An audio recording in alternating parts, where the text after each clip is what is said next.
Тези, които бяха с нас от началото на предаването, видяха, че започнахме с демонстрация на най-популярният вид карате Шотокан. Само след малко ще си поговорим и с момчетата, които прославиха България на последното европейско първенство. Сега обаче нека да научим малко повече за източното бойно изкуство, което гради характери. Произходът на карате си остава неизменно скрит в легендите и ние знаем само това, че неговите корени и разпространение са в Източна Азия. В течение на много години в Япония карате остава затворено за дебелите стени на храмовете, предимно в тези на дзен будизма. То не е било практикувано от обикновените хора, докато самураите не започват да го тренират на територията на храма, където на място научават за съществуването на това изкуство.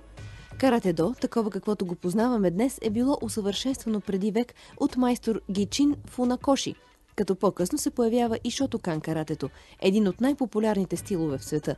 Създателят на този вид карате го определя като начин за усъвършенстване на характера на човек. Всяка година се организират световни и европейски първенства по Шотокан карате, като България бележи значителен напредък.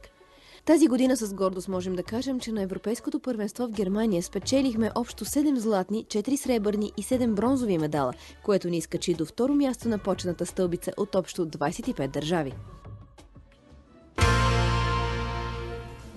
Тодор Събев, Веселин Димитров, световни и европейски шампиони по Шотокан карате. Те са тук при мен и техният треньор Димитър Тодоранов. Здравейте! Мога ли само да пипна такъв медал, че никога не съм се докосвала до златото, както се казва? Тежичък е. Не е много лек. Ето, показвам. Браво, момчета, на вас. Прославихте България. Но това е един изключителен спорт, който действително възпитава в много дисциплина, сила на характера, воля и здраве най-вече.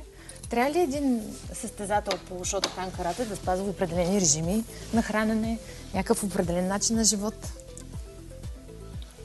Кой ще се престраши да започне? Айде треньора първо, пък после те ще се включат. За всеки един спорт е важно да се спазва определена диета, определен режим, начин на живот, за да има някакви постижения. Добре, но примерно сега един културист се храни по доста специфичен начин. Предполагам, че вашето хранене също е различно от някои други спортове. При нас храненето е нещо вторично, не е най-важното. В културизма със сигурност е едно от важните неща. Ние наблягаме на духа, на това да не се предаваш, на това, което възпитава карате. Това ли прави силен един състезател по Шотокан? Да. Откъде идва силата? В смисъл, правите ли други упражнения, освен тези, които видяхме и в началото? Наблягаме на тях, по принцип. Много тренировки. Чисто технически да бъдат изчистени нещата, за да сте на ниво, така ли? Да. Колко време ви отнема? По колко време тренирате? По принцип, подготовката е целогодишна. Тренираме половината година за Европейското първенство, след това продължаваме подготовката за Световното първенство. Колко време прекарате в залата? Зависи в какъв период сме. Да. Ако сте в активния си период, колко време сте там? Около 2-3 часа, 4, на ден. Зависи, да. След това правите ли нещо друго? Да, естествено. Ние имаме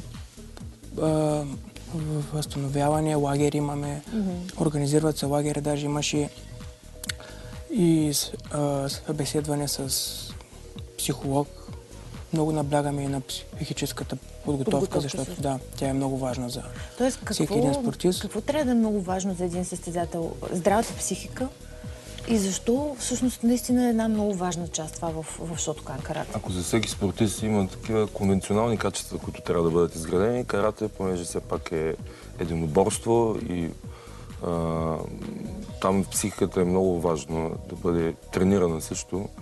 Това, което ние започнахме преди 4 години да работим с NLP специалист, като така в годините доста развихме, специално изградихме програма, по която да се работи по-специфична за карате. Какво е по-специфичното? Много ми е интересно. Просто на какво се набляга? На получите момчетата? Да, говорите за психологията. Именно, да. Има определени моменти преди срещата, по време на срещата, когато психологическата подготовка е много важна. Има състезатели, които преди срещата са пренапрегнати. Има, които имат нужда всичко от себе си. И си има техники, които да контролираш състоянието си. Отделно има техники, които да влезеш в състояние, за да можеш да направиш правилното решение. И така. А други отбори чуждестранни по Шотокан използват ли също такива НЛП специалисти, психолози, които да работят с състезателите? Или това си е така специфично за България? Не знаете. Предвид възхода, който е 4 години, явно те са назад с това нещо. Защото не ги побеждават. Защото сме световни и европейски все пак. Добре, момчета, на вас кога ви е било най-трудно, най-тягостно? Да, медалите са много хубаво нещо, но по пътя към тях е така доста трудно. Трудно е, когато имаш контузия, да се върнеш пак в топ форма.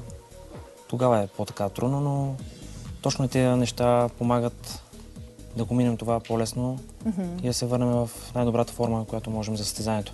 Да, ти говориш за травмите, чисто физически, че те връщат назад във времето, а от психологическа гледна точка на теб кой момент ти е най-труден? Преди, по време на състезанието? Може би преди състезанието да започне, но тогава вече...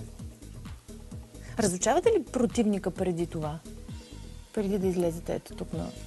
Познаваме противниците, но аз имам такова разбиране, че един състезател трябва добре да познава себе си и тогава става почти непобедим. Тогава е по-лесно. Да, битката за себе си е много по-важна. Има ли случаи, в които се притеснявате ви от противници, с които трябва да се състезавате? Не, до притеснение не. Всичко на тренираност, тактика и вярва в себе си. Практикувате ли някакви духовни практики? Дали това представлява интерес за вас? Защото много хора свързват, между другото, източните бойни изкуства и с тази част от нещата. Представлява ли интерес за вас това? Или вие сте по-скоро съсредоточени върху работата и това, което трябва да направите ето тук, като излизате? При мен да. Да. Те нещата са свързани, но не основно наблягаме на с това, което се занимаваме с карате. И в него има доста духовни работи. То учи на много дисциплина, много ми е помогнало в живота.